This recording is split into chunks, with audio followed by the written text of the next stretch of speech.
How to fix unable to change your Facebook name. Hello everyone, this is Max. Welcome back to another tutorial video. So let's dive right in without wasting any time. First of all, open up Play Store, tap on the search bar and search for Facebook. Now make sure to update to the latest version. After updating, open up Settings. Now scroll down and tap on Apps. Tap on App Management and search for Facebook.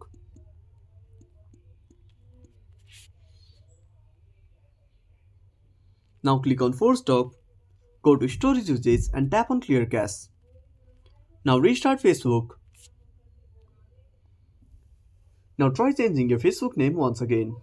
If nothing solves your issue, open up web browser and go to facebook.com.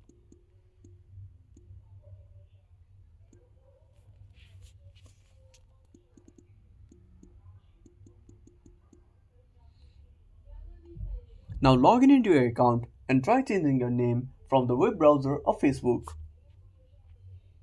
If you have already changed your name few times within few days, you might have to wait for some days before you can change your name once again. So that's it. Thanks for watching. Make sure to subscribe our channel and hit the bell icon. See you in the next video.